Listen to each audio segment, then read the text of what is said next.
पलटू साहब की वाणी। भरी भरी पेट खिलाइए तब रीझेगा वेश, तब रीझेगा वेश जगत में करे बढ़ाई। लाख भगत जो होए खाए बिनु निंदत जाई। रैणी लखे नहीं कोय नाही टकसार विचारे। भाव भक्ति ना लखे खोजत सब फिरे आहार। वेश में नाही विवेक भये 10-20 विवेकी। कोटिन में 10-20 संत तिन रहनी देखी। पलटू रहे अपान में आन में मारे मेख। भरी भरी पेट खिलाइए तब रीझेगा वेश। पलटू साहब की वाणी भाग 1 कुंडली 243। ये साईं बुल्ले शाह की पुस्तक मुझे मिली थी, उसके अंदर ये बातें लिखी हुई हैं पलटू साहब की। साईं जी कहते हैं कि व्यवसायी लोगों ने धर्म स्थानों को अपनी उदरपूर्ति का साधन बना लिया है। उधर मतलब पेट का भरने का साधन बना लिया है।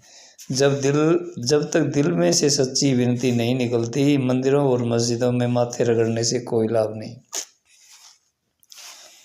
बोले नो की लोकी मती देंदे, बोलिया तू जा बहो बीच मसीती मतलब मस्जिद। बुल्ले जी साहब कह रहे हैं कि मुझे लोग बताते तू मस्जिद में जाके बैठ जा। बीच मसीता की कुछ होंदा जे दिलो नमाज ने की थी। उन्होंने जवाब दिया, भाई मस्जिद में जाने से मेरे को मस्जिद से नफरत नहीं है, मंदिर से नफरत नहीं है, लेकिन वहाँ जाने से फ़ायदा क्या? वहाँ बैठ के दिल से कोई नमाज पढ़ता तो नहीं। बोलिया धर्मशाला गढ़वाई रहंदे ठाकर द्वारे ठग। भाई आपने धर्मशाला निर्माण कर दिया, बहुत बड़ा धर्म कर दिया, आने जाने वाले रुकेंगे। बोले उसके धर्मशाला के जो गेट है ना उसके ऊपर ठग बैठे हैं। बीच मस्जिदा कुश्ती रहंदे, वो जो मस्जिद है ना उनके बीच में कुश्ती करने वाले रहते हैं, यानी पहलवान हैं। आशिक रहने अलग, जेड़ा खुदा का आशिक है उसनों किसी भीड़ की लोड़ नहीं है। वो अलग भी अपना रह के उसकी बंदगी कर सकता है। सतगुरु के पास, जिंदाराम के पास जाके जो हम सत्संग करते हैं उसको महत्व दिया है। हजरत ईसा ने भी कहा था कि जो लोग मंदिरों में क्रय विक्रय करते हैं उनको मंदिरों से बाहर निकाल दो, क्योंकि परमात्मा घर परमात्मा की पूजा के लिए है, दुकानदारी के लिए नहीं है। ख्वाजा अबू इस्माइल अब्दुल्ला अंसारी अपनी प्रसिद्ध रचना मुनाजात में लिखते हैं कि बाहर का काबा तो हज़रत इब्राहिम ने बनवाया, परंतु हृदय का काबा परमात्मा के प्रकाश से पवित्र हो चुका है। ठीक है। आप फरमाते हैं रोज़ा रखना अनाज की बचत करना है, बहिर्मुखी पूजा और नमाज स्त्रियों और वृद्ध लोगों का काम है। हज या तीर्थ यात्रा संसार का स्वाद लेना है। तुम मन को जीतने का प्रयत्न कर, क्योंकि वास्तविक विजय यही है।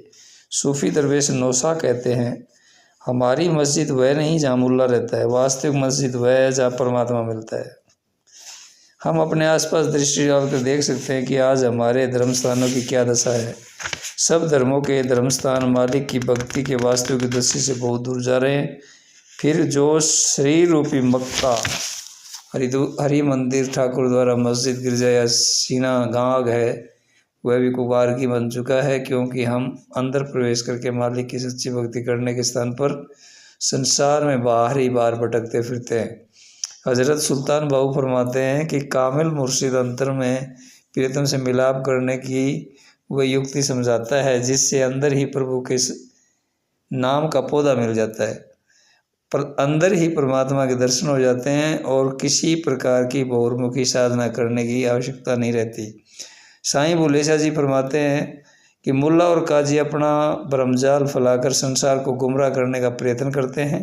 वे बहुमुखी कर्मकांड को ही सच्चा धर्म सिद्ध करने की कोशिश करते हैं और सच्ची रूहानी उन्नति को ही सच्चा धर्म सिद्ध करने की सच्ची रूहानी उन्नति के मार्ग में रुकावटें खड़ी करते हैं।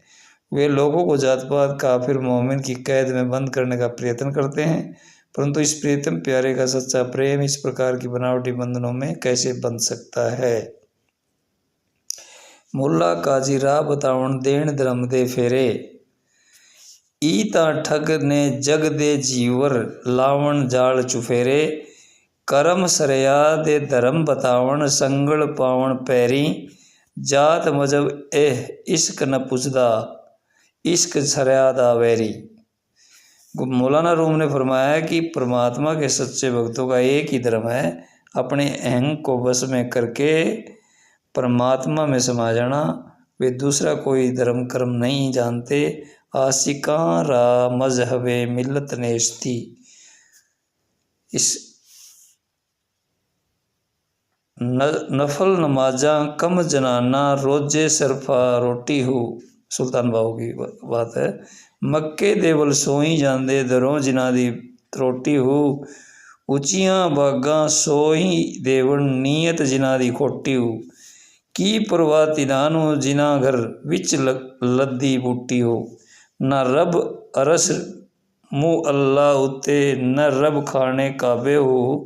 ना रब इलम किताबी लभ्या ना रब विच महराबे हो। गंगा तीरथ मूल ना मिलिया पंडे बेहिसाबे हो। जददा मुर्शिद फड़िया बाहू छुट्टे सब अजाबे हो। ख्वाजा हाफिज फरमाते हैं कि अपने प्यारे के प्याले के बिना किसी अन्य वस्तु को मत चूमो। भक्ति बेचने वालों के हाथों का बोशा लेना बड़ा गुनाह है। मबोश जुजलबे माशुक व जाम हाफिज की दस्ती जहूद फरोशा गुना अस्त बोशीदान। गुरु नानक साहब ने भी फरमाया है कि जो लोग अपनी भक्ति का मूल्य ले लेते हैं उनका जीवन धिक्कार है। जिनकी खेती उजड़ जाए उनका खलियान क्या सजेगा। अर्थात उनके लोक और परलोक दोनों बर्बाद हो जाते हैं। नहीं होगा ऐसा नहीं। दृगु तिना का जीविया जी लिखी लिखी बेचई नाऊ। खेती जिनकी उजड़े खलवाड़े किया थाऊ। कबीर साहब ने फरमाया है कि कबीर का वंश डूब गया क्योंकि उसने घर में कमाल जैसा पुत्र पैदा हो गया जो हरि के सिमरन जैसे अमर वस्तु के बदले संसार की नस्वर दौलत घर ले आया है। बूढ़ा बंसु कबीर का उपजो पूत कमालू। हरि का सिमरन छाड़ के घर ले आया मालू। ये बातें बहुत बड़ी गहरी बातें हैं, बहुत